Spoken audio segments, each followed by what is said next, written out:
বিরোধী দলনেতা শুভেন্দু অধিকারী তিনি এই মুহূর্তে একটি দাবি করলেন, পশ্চিমবাংলার রাষ্ট্রপতি শাসন জারি করে নির্বাচন করতে হবে, এছাড়া নির্বাচন করার মতো কোনো পরিস্থিতি নেই। এটা তিনি বুঝতেও পারছিলেন। গতকাল তিনি যখন মহেশতলায় গেছিলেন, সেখানে আক্রান্ত হিন্দুদের পাশে গিয়ে দাঁড়াতে, তখন সেখান থেকে তাকে আক্রমণ করা হয় এবং সেই আক্রমণের পর তিনি তাদেরকে প্রত্যুত্তর দিয়েছিলেন যে আমি না থাকলে তোদের ওই পিসি জীবনেও মুখ্যমন্ত্রী হতে পারতো না। এই উত্তর দেওয়ার পরও তিনি থেমে থাকেননি। তিনি এটা বলেছেন যে রাজ্যে ভয়াবহ অবস্থা, একজন বিরোধী দলনেতা যদি এরকম আক্রমণের মুখে পড়ে একটা অঞ্চলে ঢুকলে তাহলে রাজ্যের সাধারণ মানুষের পরিস্থিতি কি সকলেই এটা অনুমান করতে পারছে। ফলে এ রাজ্যে কখনোই গণতান্ত্রিক পরিবেশে নির্বাচন হয় না, নির্বাচন হতে দেওয়া হয় না, নির্বাচন হতে দেবে না। সুতরাং এখানে নির্বাচন করতে গেলে এখানে কেন্দ্রীয় সরকারকে হস্তক্ষেপ করতেই হবে। এখানে রাষ্ট্রপতি শাসন জারি না করে নির্বাচন করাটা সবথেকে বড় ভুল হবে। শুভেন্দু অধিকারী সেই আওয়াজ তুলেছেন। এই আওয়াজ এমনকি রাজ্যপালও বলেছেন যে রাজ্যে রাষ্ট্রপতি শাসন জারি করার মতো পরিস্থিতি তৈরি হয়ে গেছে। তিনি সেই ব্যাপারে একটা রিপোর্ট কেন্দ্রীয় সরকারকে পাঠিয়েছেন। কেন্দ্রীয় সরকার গোটা বিষয়টা নজর রাখছে। অমিত শাহ এবার দায়িত্বে রয়েছেন। আমরা জানি যে এই মুহূর্তে পশ্চিমবাংলার দায়িত্বে রয়েছেন অমিত শাহ, এবং রাজ্যের যে নির্বাচন, রাজ্যে যে নির্বাচনগুলো হচ্ছে সেই নির্বাচনের মূল দায়িত্বে থাকছেন অমিত শাহ। তার সঙ্গে অনেক শক্তি থাকছেন, কিন্তু মূল দায়িত্বে এবার পশ্চিমবাংলা নির্বাচনের মূল দায়িত্বে কিন্তু অমিত শাহ থাকছেন। ফলে তিনি সেখান থেকে গোটা নির্বাচনী প্রক্রিয়াটাকে যদি সঠিকভাবে পরিচালিত করতে হয়, তাহলে তিনি জানেন যে এক্ষেত্রে বিজেপি, রাজ্য বিজেপি এবং বিরোধী দলনেতা শুভেন্দু অধিকারী তার মধ্যে একটা সমন্বয় জরুরি। সেই সমন্বয় তৈরি করতে পেরেছেন এবং তারপরে তিনি যে স্টেপটা নিতে চাইছেন, নেবেন বলে আমরা জানতে পারছি যে এই সমন্বয় তৈরি হয়ে গেলে এদেরকে সামনে রেখে এই রাজ্যে কেন্দ্রীয় সরকারকে হস্তক্ষেপ করতে হবে নির্বাচনের ঠিক আগেই। এই রাজ্যের সরকার, অর্থাৎ আমরা যে কথা ইভিএম নিউজ থেকে বারবার বলেছিলাম যে এই রাজ্যে যদি এরকম একটা সরকার থাকে, যে সরকারটা কেয়ারটেকার গভর্নমেন্ট হিসেবে কাজ করবে নির্বাচনের সময়, তাহলে তার এভরি পসিবিলিটিস কি এই গভর্নমেন্ট সব সময়, এই কেয়ারটেকার গভর্নমেন্ট প্রভাবিত করবে যারা ভোট পরিচালনা করছে, ভোট কর্মীদেরকে, যাকে যে পথে প্রভাবিত করা সম্ভব তাকে সে পথে করবে। কাউকে ভয় দেখিয়ে, কাউকে টাকার বিনিময়, কাউকে অন্য কিছু দিয়ে, সেই সমস্ত কিছু দিয়ে তাদেরকে প্রভাবিত করার অভিযোগ এই দলের বিরুদ্ধে বারবার উঠেছে। আমরা লোকসভা নির্বাচনেও বলেছি যে সাতটা বিধানসভাতে লুট করেছে। তার অন্যতম নজির হচ্ছে ডায়মন্ড হারবার লোকসভা কেন্দ্র। যে ডায়মন্ড হারবার লোকসভা কেন্দ্রে কার্যত লুট করেছে এবং সমস্ত রেকর্ড ভেঙে দিয়ে 7 লক্ষ ভোটে জিতেছে। এর আগে অনিল বসু জিতেছিল আরামবাগে সিপিএমের ভোট লুটের, তিনি 1 নম্বর কারিগর ছিলেন, পান্ডা ছিলেন, মারা গেছেন প্রয়াত অনিল বসু, 6 লক্ষ ভোটে জিতেছিলেন। সেই রেকর্ডকে ভেঙে দিয়ে চলে গেছে অভিষেক ব্যানার্জি। 7 লক্ষ ভোটার তো সব লুটপাট করে নিয়ে চলে গেছে।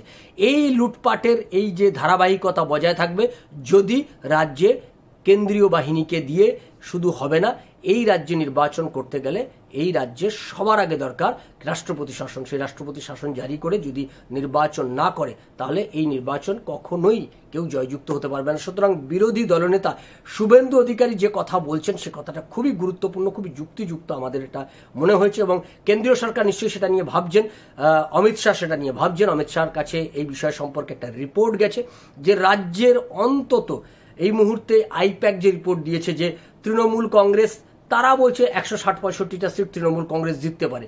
এই একটা 60-65, মমতা ব্যানার্জি চাইছে এটাকে আরও 190-95 নিয়ে যেতে, অর্থাৎ 30টা সিটকে লুট করতে হবে। এটা হচ্ছে পরিকল্পনা।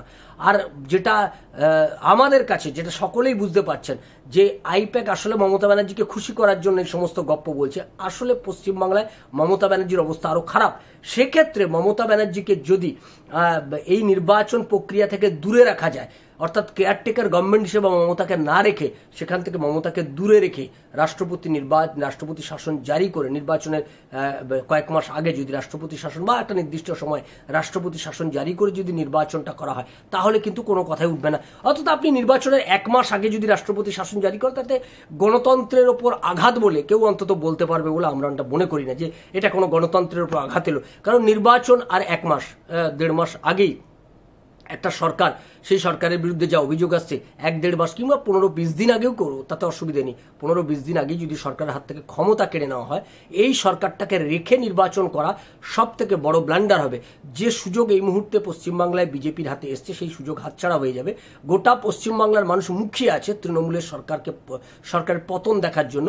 নির্বাচন একটা গুরুত্বপূর্ণ রোল প্লে করবে এই নির্বাচনে মমতা ব্যানার্জির পতন ঘটানোর জন্য। সেক্ষেত্রে মানুষকে ভোট দেওয়ার অধিকারটাকে নিশ্চিত করতে হবে। পাশাপাশি আরও একটা বিষয় আছে যেটা আমরা বারবার বলি, সনাতন ধর্মের মানুষ তাদেরও কিন্তু এখানে একটা ক্ষেত্রে একটা বড় দায়িত্ব রয়েছে, তারাও যেন বেরিয়ে নির্বাচনটা ভোট দেয়। এবারে 2024 আমরা লোকসভা নির্বাচনের পরিপ্রেক্ষিতে দেখেছি 18% সনাতন ধর্মের মানুষ ভোট দেয়নি। এই 18% সনাতন ধর্মের মানুষ সবাই যে ভয়ে ভোট দিতে পারেনি বা ভোট দিতে দেওয়া হয়নি তা নয়, এর মধ্যে 6% মানুষ ভোট বেরিয়ে ভোট দিতে পারতই। সেই 6% মানুষ যদি এবারের বিধানসভা নির্বাচনে বেরিয়ে ভোট দেয়, আর বামেরা যে ভোটটা কেটেছে, ভাগ করেছে, হিন্দু ভোটটাকে ভাগ করেছে, সেই হিন্দুরা যদি এবার ভোটটা বামেদেরকে না দিয়ে গোটা ভোটটা বিজেপিকে দিয়ে দেয়, তাহলে মমতা ব্যানার্জির পতন শুধু নয়, ধরাশায়ী হবে। এবং ঠিক ওই একই পরিস্থিতির পুনরাবৃত্তি ঘটবে 2006 আর 2011, 2006 আর 2011, 2006 বামফ্রন্ট 234, 2011তে এসে সেটা 60, আর এবারেও দেখা যাবে একই পরিস্থিতির পুনরাবৃত্তি ঘটবে। 2021 ছিল 211, আর সেই তৃণমূল এবারে যদি 100 নিচে নেমে যায় 2026 এসে, অবাক হওয়ার মতো কিছুই হবে না। তাহলে রাষ্ট্রপতি শাসন যেটা শুভেন্দু অধিকারী দাবি করেছেন, সেই দাবিটা নিয়ে কেন্দ্রীয় সরকার ইতিমধ্যে ভাবনা চিন্তাও শুরু করেছে। তারা আইনি দিকটা খতিয়ে দেখছেন, ঠিক কোন সময় কখন কিভাবে রাষ্ট্রপতি শাসন জারি করলে এই রাজ্যে তাতে সাপও মরবে, লাঠিও ভাঙবে না। কেন্দ্রীয় সরকারের বিরুদ্ধে এই অভিযোগ যাবে না, এই অভিযোগ তুলতে পারবে না যে তুমি এটা গণতন্ত্রকে হত্যা করছো ইত্যাদি ইত্যাদি, এই সমস্ত এমার্জেন্সির মতো একটা পরিস্থিতি তৈরি হয়ে গেছে, যেটা বলবে আর কি। আলটিমেটলি বামেরা যে আওয়াজটা তুলবে, যদি কেন্দ্রীয় সরকার কোনো কড়া পদক্ষেপ নেয়, বামেদের পক্ষ থেকে প্রথমেই আওয়াজটা উঠবে। ফলে সেটা যাতে করতে না পারে, তার জন্যই এখন থেকেই প্রস্তুতি নেওয়া। কেন্দ্রীয় সরকার গোটা বিষয়টা খতিয়ে দেখছে, খতিয়ে দেখার পর তারা হয়তো একটা সিদ্ধান্ত নেবে। শুভেন্দু অধিকারী যে দাবি তুলেছেন, রাজ্য বিজেপিও একই দাবি তুলছেন। ফলে রাজ্যের পরিস্থিতির পরিবর্তন ঘটার মতো মুখে চলে এসছে। মানুষ পরিবর্তন করার জন্য অধীর আগ্রহে অপেক্ষা করছে। কেন্দ্রীয় সরকারের হস্তক্ষেপ এই যে পরিবর্তন, সেই পরিবর্তনটাকে শুধু অ্যাক্সিলারেট করে দিতে পারে। আমাদের নজর থাকবে যে কেন্দ্রীয় সরকার কত দ্রুত কিভাবে এই রাষ্ট্রপতি শাসন জারি করে, সেদিকে আমাদের নজর থাকবে। আপনাদের নজর থাকুক ইভিএম নিউজের পর্দায়। ইভিএম নিউজ আপনার কথা বলে। নমস্কার।